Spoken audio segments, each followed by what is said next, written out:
Welcome to the Deep Dive. Today we're taking a closer look at a concept that's been generating a lot of buzz, manifestation. That's right. It's something that really kind of took off with The Secret and, well, it's seen this massive surge in interest, especially with small businesses and solopreneurs popping up everywhere lately.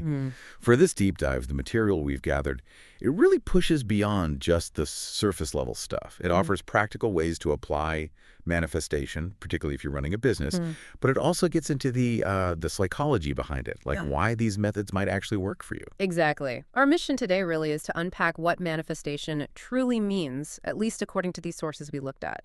We'll dig into the core principles, some specific techniques they suggest, and importantly, connect it all to insights from psychology, so you can understand not just what it is, but maybe why it matters and how it could potentially influence, your success. Okay, so let's just dive right in then.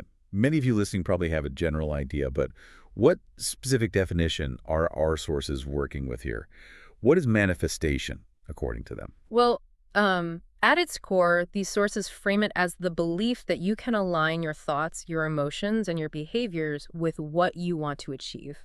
Basically, thinking your dreams into reality.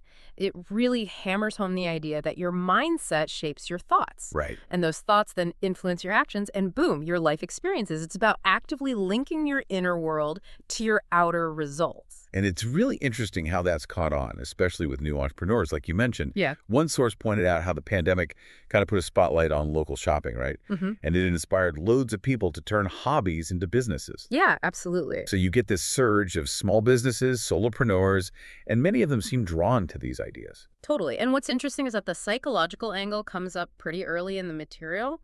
There's this study, I think it was in the Personality and Social Psychology Bulletin. It found about a third, roughly 33% of participants believed in manifestation. Yeah. And they reported feeling more successful, which sounds great. But here's the catch. They were also more likely to make risky financial decisions. So potential overconfidence. Exactly. That's the flag it raises. That's a really important point to bring up early. Does the research suggest, why that happens? Or how someone could use the belief part without getting into risky territory? Well, it seems the strong belief that a positive outcome is just, going to happen while it's motivating. It can sometimes kind of overshadow a realistic look at the actual risks involved. Think about, say, an entry-level worker aiming to be CEO in 10 years. They visualize it, adopt the habits, which is all good. But that same "it's definitely happening" mindset might also lead them to, say, chuck all their savings into some high-risk stock, believing success is guaranteed there too. It's about being aware of that potential bias. Okay, that makes a lot of sense. A bit of caution needed. So if we want to use these ideas effectively, where do the sources say we should start? What are the foundational principles? Yeah, good question. Across the board, the material points to a few key things. First up, clarity and specificity of your goals. This is huge. It's not enough to just want success. You need to know exactly what that looks like for you. Right. Get specific. Exactly. And they strongly advise writing it down. There's actually research suggesting that written goals are more likely to be achieved. Psychologically, it gives your brain a clear target. It activates something called the reticular activating system, which basically starts filtering your reality for things related to that specific goal. So if you're starting a business, be crystal clear on the idea and make sure it's something you'd actually be happy doing. Second, visualization and really feeling the outcome. This is often described as non-negotiable. Cool. One source details this morning routine. Close your eyes, maybe some calming music, and create a mental movie of specific wins, like opening emails from happy clients, seeing your workshop sold out, getting those PayPal notifications. Not seeing happen. Yeah, and really dialing into the feeling, that high-frequency joy, excitement, whatever. They even say if you're not feeling it, try forcing a smile. It can actually trick your brain into releasing some positive chemicals. Fake it till you make it, kind of. Sort of, and making it a habit, like first thing in the morning or last thing at night. Picture yourself already there in the new office, on that dream trip. It builds belief. Third, it's about setting ambitious but achievable goals. This is where the stretch income goal idea comes in. Stretch goal, like pushing yourself a bit. Exactly. Something slightly out of reach, but you can still kind of imagine it. Right. Maybe aiming for, say, 8,000 pounds a month if you're currently making less.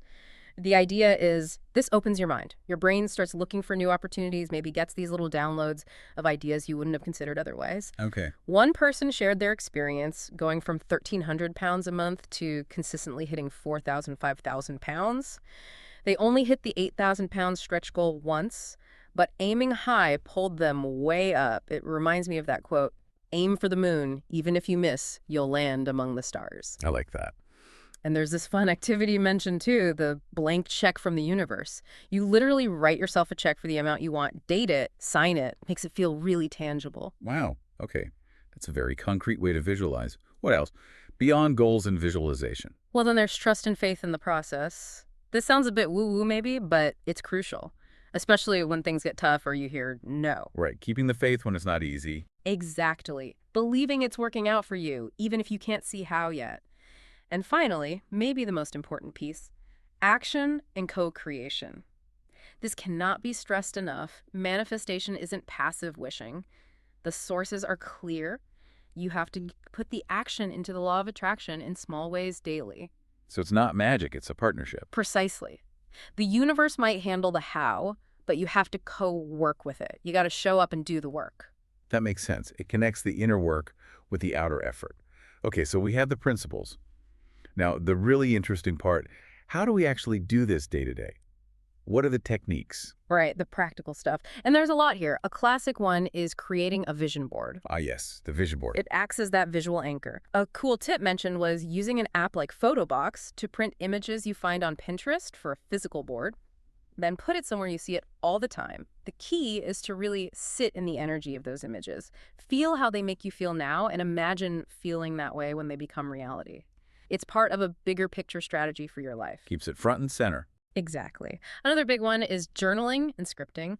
Journaling is great, just a safe space for thoughts, worries, goals, whatever. Scripting is more specific. You write about your dream life, but in the present tense, as if it's already happening right now. Like writing a story. Kinda, yeah. But about your own future. The idea is to trick your brain into believing it's real. Get detailed. What do you see, feel, smell, hear, taste? Focus on the emotions. And crucially, express gratitude for what you already have and leave out the negative stuff or what you don't want.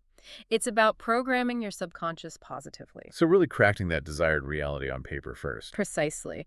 And along similar lines, using positive affirmations, just repeating positive self-talk. Like, I've got this. Yeah, exactly. Or, I'm worthy of my dreams. Simple stuff, but it can genuinely help retrain negative thought patterns, especially if you tend to be self-critical. They even mention the Wonder Woman pose, standing tall, hands on hips, as a fun physical way to embody that confidence. Huh. I can picture that. Go Okay, what else? There's a suggestion to consider your dreams right before bed. The thinking is your last thoughts influence your subconscious overnight. It might improve your mindset, help you wake up feeling, a bit more positive and ready. Also, going outside the box. Basically, get curious, get comfortable being uncomfortable. Ooh, that's a challenge. It is. But the idea is that stretching your comfort zone attracts new opportunities. Remember Thomas Jefferson. If you want something you've never had, you must be willing to do something you've never done. That's a good reminder. Stepping into the unknown. Yeah. And related to that, surrounding yourself with positivity. Be around supportive people, people who get it, who lift you up. But, and this is important, there's a warning about toxic positivity. Right, the fake cheerfulness when things are actually tough. Exactly. It's about finding genuine support, not just pretending everything's perfect when it's not. Okay, good distinction. Any other specific methods mentioned? Yep. A few interesting ones. The 369 manifestation method. Heard of that? Vaguely. Involves numbers, right? Yeah, it's based on numerology, apparently linked to Tesla. You write your desire 3 times in the morning, 6 times midday, and 9 times in the evening. Even if you're not into the numerology aspect, it acts as a really consistent reminder of your intention throughout the day. Keeps it top of mind. Like a focusing tool. Kinda. Then there's the whisper method, which seems popular on social media. You set a clear goal, visualize yourself whispering that goal or intention to a specific person, and then this is key. You release attachment to the outcome. You trust it'll happen. Okay. How does that work? Psychologically, it seems grounded in things like priming, subtly preparing your mind to notice related opportunities, and boosting self-efficacy, your belief in your own ability to succeed. So less about actual whispering, more about the mental focus and release. Interesting. Exactly. And for those in business, there's a focus on attracting your soulmate client or customer. Soulmate client sounds intense. It just means getting super specific about who you love working with, writing down their characteristics, almost like you're describing your ideal partner. And crucially, including the detail, they are happy and excited to pay me. Huh. Yes, that's important. Definitely. It also mentions soulmates in waiting, people who might need a bit more nurturing before they're ready. Patience is key. And finally, a really powerful mindset shift. Understanding that no means next opportunity. Reframing rejection. Totally. When you get turned down, ignored emails, lost clients, abandoned shopping carts, whatever, instead of getting disheartened, see it as the universe redirecting you. Trust that something better is on its way. They even suggest writing down a silver lining for every setback. Actively look for the good. That's huge. That reframing could apply to so much in life, not just business. Mm-hmm. Okay, so we have the principles, the techniques. What's the underlying psychology here? Why might this stuff actually work? Right, the why. And psychologically, it's quite fascinating. Manifestation seems to tap into several known cognitive biases and mental processes. One big one is something called thought-action fusion. It's where our brains can sometimes kind of blur the line between thinking about doing something and actually doing it. Okay. So when you vividly imagine achieving a goal, your brain almost treats it like a memory of something that's already happened. It feels more real, more achievable, which then motivates you to take action towards it. I see. So the visualization makes it feel possible. Exactly. And let's break down some other components. The law of attraction, if we strip away the cosmic part for a second, psychologically it works like priming. Remember the red car example? You decide you want one, suddenly you see them everywhere. Your brain is just primed to notice them. The law of attraction, psychologically, primes your mind to notice opportunities related to your goal that were probably there all along. Positive thinking and visualization also build confidence. They help you challenge and maybe even eliminate those limiting beliefs you have about what you're capable of. Builds mental muscle. Makes sense. Then there are self-fulfilling prophecies. This is classic psychology. If you genuinely believe you're going to succeed, your behavior changes.